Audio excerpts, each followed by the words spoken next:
Good afternoon, everybody. Hoping everyone's feeling okay. For those of you that don't know me, Mark Sam, Meijers Enterprises. We help financial institutions and fintechs grow open banking and embedded finance-enabled revenue. That's why I'm super excited to be here today. As you can see, amazingly stacked panel. Let's just give them a big round of applause. Give them some energy. So I think I also made a special request for their comms teams not to be here today. So you'll get some unfiltered discussion that's going through.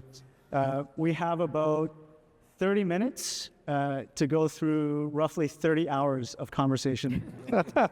So if you don't mind, we can do some quick introductions and we'll jump right into it. I'm Hanna Zaidi, VP of Payment Strategy and Chief Compliance Officer at Wealthsimple. My name is Meijers. I lead the Canadian office for Adyen. Been in Canada for 3 years now. Hey guys, I'm Hwan. I'm Chief Product Officer for Questrade Financial Group. So today we're going to focus a lot of optimism, a little bit of realism. We also want to chat about how to build around some of the structural challenges. And ultimately, with the payment operators in the room today, we want to leave you all with some tactical advice in terms of how to operate in the environment. So we're going to get a little bit of audience participation going on here. Also, just as a temperature check to help our panelists focus on certain areas or key themes. So 3 dimensions here: building in Canada, building around structural challenges, and areas of growth and momentum. I'm going to list off all 3, and by show of applause, higher for the ones that you want to focus on. That'll help us navigate the conversation. Everyone ready? Yes. Ready? All right. Building in Canada. Building around structural challenges. This is sudden. And areas of growth, momentum, and innovation. Yeah. All right, so we'll talk about structural challenges. Audience has spoken. All right, let's get into it then. Building in Canada, it's a very explicit and intentional business decision. Hanna, let's start off with you. Would love to understand the logic of why Wealthsimple continues to build in Canada. Well, Wealthsimple is a Canadian company. Our CEO is Canadian. Most of our builders are Canadian. We're motivated by a vision that goes beyond valuation and market share. We're building a generational company. It's going to seed the next wave of entrepreneurship in Canada. We're building products that grow the wealth of millions of Canadians. And all of that is hard work. It's playing the long game. It's very intentional.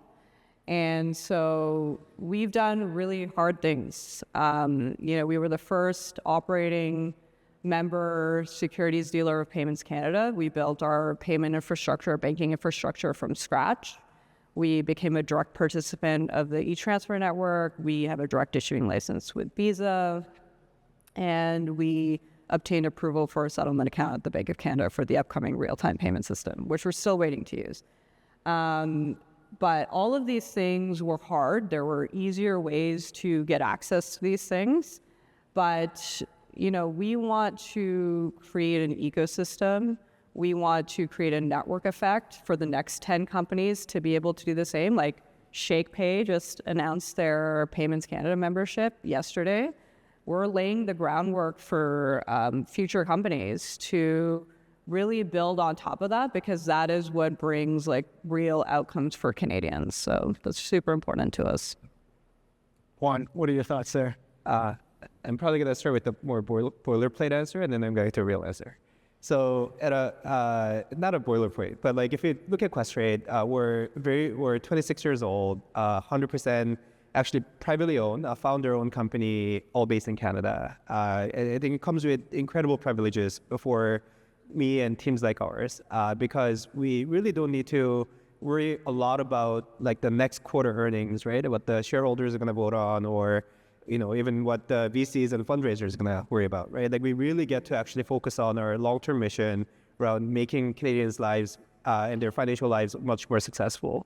And that really keeps us going to be able to make the right choices. And we also believe, I think there is probably a good theme around innovation and how do we keep the stability and security of the system. We fundamentally believe both are incredibly important. So we're actually taking a lot harder choices to, instead of like borrowing other people's infrastructure to get in the game sooner. We're actually choosing to be more regulated, right? So we just got letters patent to become a bank. So we're well on our path to launch our bank. So we're doing this a little bit counterintuitively against what typical playbook would have looked like in the fintech space, because we do believe we want to be able to advance the level of innovation in the market, but at the same time, we do care a lot about the stability and safety of our customers and their investments with us. At a more deeper level, I was very privileged to lead a study at the World Economic Forum back in 2014 at the dawn of fintech. It was about innovation in financial services. And the headline conclusion of that study was the best innovations in financial services actually occur where the greatest amount of friction exists in the system with the largest amount of profit pools. And if you actually look at Canada, it's like a classic definition of those two, right? On the one side, the challenges Canadians face are not superficial, right? These are not, so if you look at every metric, right? Our household income to household debt to GDP ratio is over 100% now, largest among any developed countries, right? Average amount of time it takes for average household in GTA to save up for down payment is 37 years, right? 87% of people who are about to retire are not going to live the lifestyle they thought they were going to live because they lack investments and funds. All these facts point to that the problems in the Canadian space and financial services, it's not just like better experiences, right? There are fundamental challenges we really need to go tackle. On the other side, I think we all know the profit pools in Canada are one of the highest compared to any other countries, right? If you look at MERs, right, in the investment sector, it's the highest in most developed countries. If you look at interchange in the payment sector, it's highest among most developed countries. So we fundamentally believe that this actually is the best place to build something great because it actually meets those two criteria. I also loved how you just slipped in there. You know, we're building a bank. No big deal. We're building. Senator, very interesting, conversation that we had during the prep session as well too. Adyen, global company, making a very explicit decision to invest in Canada, and we've seen your growth over the last few years. Would love to hear the rationale on your side.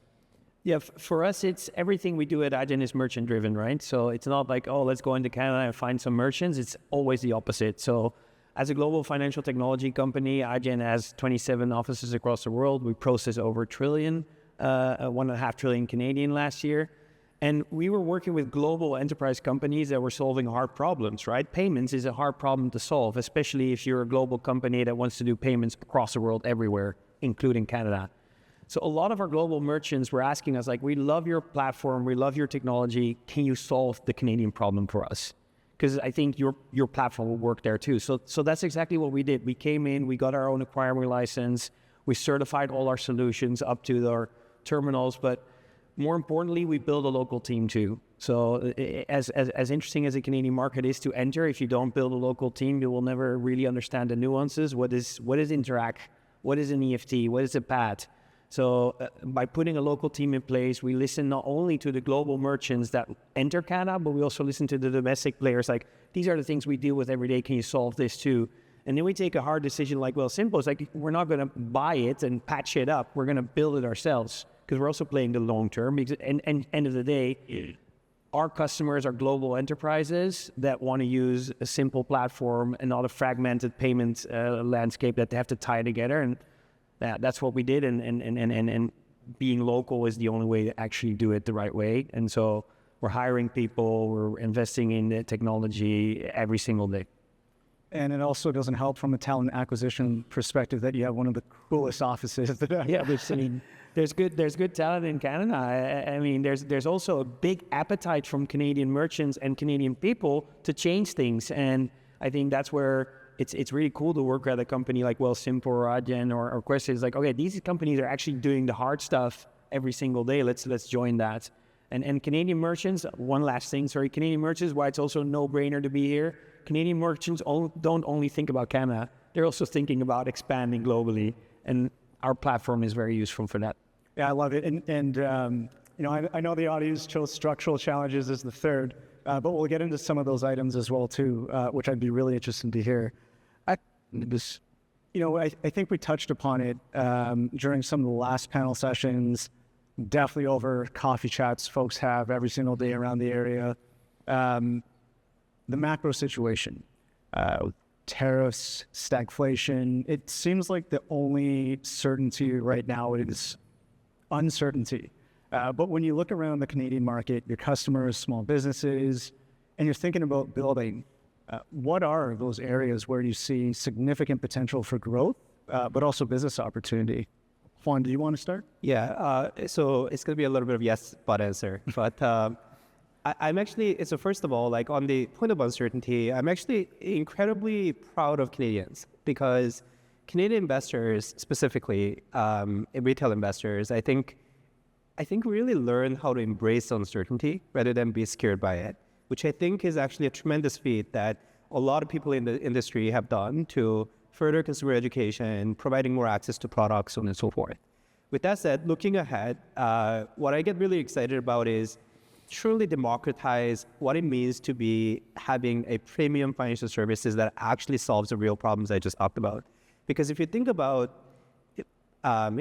cash flow challenges or lending challenges, or how to invest in some of the asset classes that are not publicly available, a lot of those things traditionally have been reserved for like 0.1%, right? If you're a private banking customer at one of the big banks, those are the privileges you got, and you needed to have a lot of assets.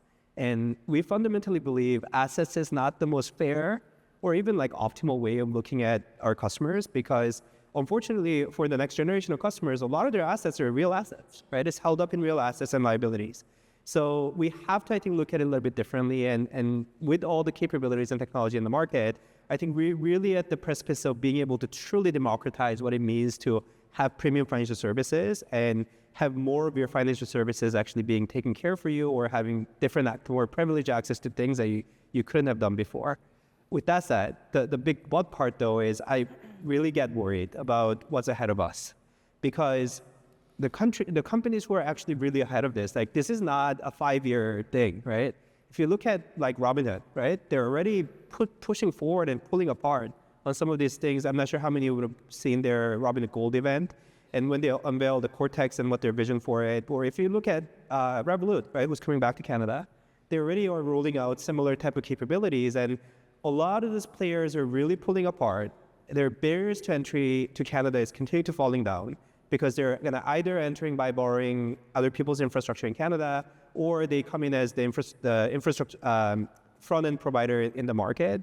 And I think we're all underestimating how quickly the tide is going to change in the market and how backfooted we're going to be collectively. And so when I think about the structural challenges that we're going to get to, like it really pains me that we're still dealing with structural challenges while we should be, as a country, is really looking ahead. And how do we actually make these things possible? Because if we don't make it possible, other people will, right? And that future, in my view, is not 5 years away. I think it's like a year away, in my view. So just to build on that, I think, the question that you posed of how, I have a feeling you have an opinion on what that how is. Would you mind sharing it? On how we're going to get through the structural challenges? Yeah, so like there's some uncomfortable things, right? So like, I'll just be really honest. I think that's why we're here. So if we look at like Interact Request to Pay, right? I think it's a great innovation to help us move towards the vision we want to get to. At the same time, when we look across all the money movement methods that helps our customers move money into Questrade, Interact Request to Pay continues to be the highest friction point. Customers are confused, right? Customers do not get the same level of visibility they would have got on the P2P side. And I think that's because we really are not driving a set of consistent experiences when we need to hold ourselves to create the level of transparency. And I think that actually leads to a lot more natural customer education. So I really do think we need to put a lot more emphasis on how do we create more consistency around experiences, because that's what's going to lead to lower fraud rates, increased adoption rates, so on and so forth. And then on the other side, I also do think we need to involve more of the builders in how we actually do these things. Like when we read the draft legislation on things like open banking, it's very clear that not a lot of people are thinking about what will the transitionary period look like, right? How will this actually work in practice, right? And a lot of those thoughts have to be there, because like we all want to do this together, right? And only way these are successful is not by launching these, is because when these are getting adopted by real consumers and real businesses, that's success. And to get to that success, we have to think about how these things will play in real life. And to do that, I think we really need to involve more of the builders in the equation so we can build this together. Got it. So we also touched upon there building real life experiences. One of the interesting conversations that's happened over the past, I'd say years, but almost decades, is this concept of creating products or creating experiences. Hannah, I know we touched upon some concepts around intent-based type of interactions and thoughts there. Would you be kind enough to share what your thoughts are in terms of trends and momentum spaces there? Yeah, I think there's a lot of what Hwan said that resonated. I think if we look forward and talk about momentum, we haven't talked about AI yet in the past hour, so I'm gonna break the silence and bring it up. I think the trends that we're seeing right now in the ecosystem is a lot of it is around programmable finance, stable coins, agentic payments, agentic commerce, whatever you want to call it. Effectively, it's intent driven. So I am a user. Here is my intention. This is what I want to do. This assistant, agent, whatever you want to call it, acts on my behalf.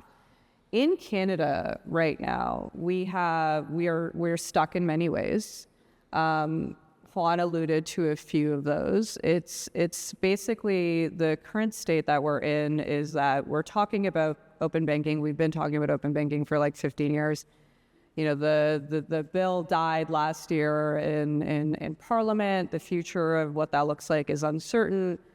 But I think that we're at this really interesting inflection point, this like rare second mover advantage that we have right now. We're looking at, what's happening in Europe. They're talking about pay by bank payment initiation, which is great. But there is, some aspects of what they fumbled, like a lack of standardization. They're, putting their foot down when it comes to being able to interact with user interfaces, the third parties, which would prevent things like agentic payments from happening and stablecoins and all of that. We have an opportunity right now to leapfrog all of that. Like we haven't actually, right now we're looking at read access only when it comes to open banking. So all you can do is observe the transactions of a checking account or what's on your bank statement and not actually execute on them. Why don't we actually future-proof our roadmap? We know, agentic payments are here, stable coins are here. There's so much opportunity for us to actually move forward. If you look at outcomes and you think about, what would actually move the dial, you think about a small business on a Sunday night being able to pay their invoices immediately, or, my paycheck lands and I say, top up my TFSA, add to my savings, make sure my bill's paid, and actually I also have some renovations coming up, so make sure I have enough cash flow for that. Or you're looking at a budgeting app, and instead of just looking at what I should do, it actually just acts based on my intent and my limits. Like you don't 10x productivity by observing transactions, you 10x it by actually executing on them. So I think that's like the next frontier of what we should be thinking about in momentum. So momentum, 10xing, also interesting, observation of our conversation. Payments Canada Summit, very strong focus on payments. But I think within this conversation, we've also touched upon AI, privacy regulations, fraud, open banking, et cetera. And when we think about these experiences, it's really about how do all of those things come together. On the topic of 10xing, Sander, when you think about individual Canadians, SMBs, which are a huge part of the Canadian economic engine, what are your thoughts in terms of, when you look at the Canadian payments ecosystem, like what is that one thing, maybe two, but what is that one thing that the ecosystem needs to do to be able to 10x outcomes? Yes, like obviously I don't have the perfect answer, but I do want to resonate what my neighbors here were saying. It's like, are we including the real builders here? And when I talk about the real builders, there's a lot of SaaS platforms out there that are servicing the SMBs in a way better way than payment companies and banks have been servicing in the last decade. And it's not just a Canadian thing, it's across the globe. So when we say, how can we change, like how can we make these vertical SaaS platforms really successful in solving the real challenges the SMBs are facing today. So I'll give you an example. Lightspeed, a company that we work with, have solved for a lot of small restaurants or cake shops, or they've solved how to run their operations every day. Once they solved that, they said, what else can we solve? Then they started embedding payments. Then now they're starting to issue credit cards or do faster invoice payments, or like how to pay suppliers. They are so much deeper connected with the actual user of payments every day than, let's be honest, we are every day. So how do we empower these SaaS companies that really understand what the SMBs need and, end of the day, their end customers, with financial solutions that are easy, fast, seamless, and safe? And I think that's what we should focus on, and not build from a ivory tower, but listen to these companies who are talking to end consumers and small, medium business every day. And so we did a research across the world where we saw that 60% of the SMBs in Canada actually that have decided to work with a verticalized SaaS platform to do all these things, they're 60% more happy than they have ever been, because they didn't have to, this is a person running a cake shop. They don't want to have a payments contract, a banking contract, a capital contract, and then run a POS operation and an online operation. They can't do that. They have to bake cake and sell them. So these SaaS companies are solving that by embedding that all into one platform. And I think that's where the future is and the growth is. And there's a huge opportunity in Canada. So how do we 10x find these companies that are really innovating for the people on the streets and build solutions for them, not for things that we find as cool? Go ahead. I just something to point out, right? Because I think these are the same types of intent-based financial services that we're seeing more and more. I think it's really important to highlight most of these companies are borderless, because they're not regulated entities, right? Because they're embedding into other people's infrastructure and APIs and capabilities. And that creates significant challenges for Canadian economy, in my view. Like, if we, as a country, it's not just about Questrade or Wealthsimple or Adyen, it's about everybody here, right? As a country, if we cannot own that, and if we cede the ground to borderless companies that actually have global scale, and they can actually then invest in that set of capabilities faster than any companies in Canada could, I think we're actually at a risk of not just relegating into the back-end rails, but more importantly, we're already seeing in some of the pockets, we're paying them to execute on our platforms. So just think about that, right? We can actually live in a situation where, I think tariffs could actually have a lower impact on our financial services industry than what this future could hold. And this is not something that might happen in 10 years. This is what's happening right now in many of the pockets of financial services sector. But there's also lots of Canadian companies doing exactly this, right? Global Canadian companies. I actually want to add to that. It pulls on a super interesting string. There's a couple things. It's this is the first time that we're not going to be able to regulate our way out of preventing this from happening. We've done that with open banking. We've done that with instant payments. This is why it's taken so long. Agentic payments, whatever you want to call it, this stuff is already happening. The demos are there. Visa's talking about it. They're already building products. There's a race. There's an arms race right now happening with every AI company. The future is payments in the next step of AI and what that looks like. And I think, Hwan, you kind of alluded to this. What does that mean for banks and fintechs and us? What does it mean to own a client relationship? What happens to your brand? Do you just become dumb pipes in the background that facilitates this while everybody interacts with whatever OpenAI operator or whatever chatbot or voice, whatever the distribution channel is? It abstracts away your relationship. So that is already happening, and we are not prepared as an industry to actually know what that means and the implications for our business. And we can't stop it from happening either. So my push is why not actually just get ahead of it, future-proof our roadmap, mandate programmable write access across all financial data and all payment rails, even the old ones, even EFTs, e-transfers, direct deposit, everything. Let's be agnostic of, what payment rails should be based on use case and how much someone's willing to pay and how fast they want it. And let's actually leapfrog, because otherwise somebody else is going to be calling the shots, and they're not going to be based in Canada and they're not going to be regulated. So I think you used a interesting term, our roadmap. And if we reflect over the past decade or so, the narrative of fintech versus banks or startups versus traditional financial institutions, elephant in the room is, what is Apple going to do with all of their personalized information, their understanding of what the experiences are?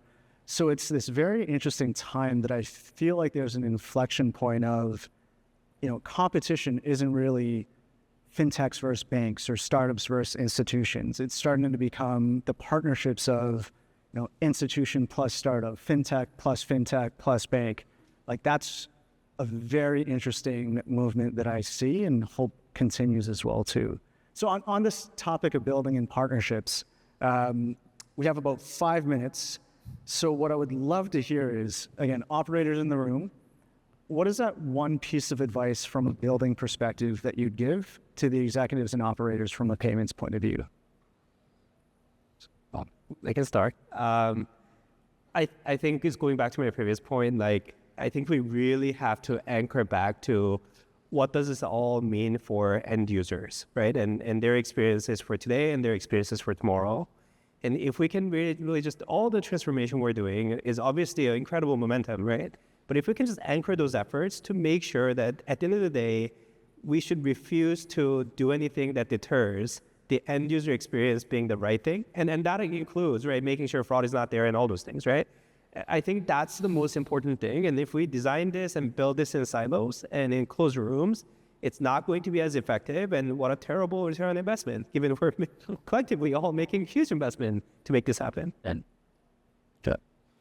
I agree with that. And to do that, I think my point would be hire the right people. You cannot, I've been seeing a lot of people as we're hiring and a lot of people say, I know payments for 20 years, well, that's great, but where is it going? And you need to have super curious people, where is this going and how can we solve payments problems for the next generation and the generation after that? And they need to be super curious about what they're hearing and what they're seeing on the streets, as opposed to thinking, I know what happened. That's relevant, but the future is even more relevant. AI is coming up. How are we paying in the future? And I think that requires a different kind of breed. It's a curious type of people. It's people who want to change things. It's people who want to build for the future. And that's how you're going to get ahead end of the day. And super tactically, how would you test for that? You do a lot of interview rounds. It's not just one interview. It's 6 interviews all the way up to the boards, all the way down to people they have to work with every day. Yeah, I playbooks inherently are based on history. So totally agree with you. Hanna? I think pulling on the thread earlier around being really consumer focused, I think as an industry, we have a tendency to be very self-referential. What is the easiest thing? What is the most cost-effective thing for us as institutions? But we forget at the end of the day, we serve Canadians. And what is the best outcome for Canadians at the end of the day?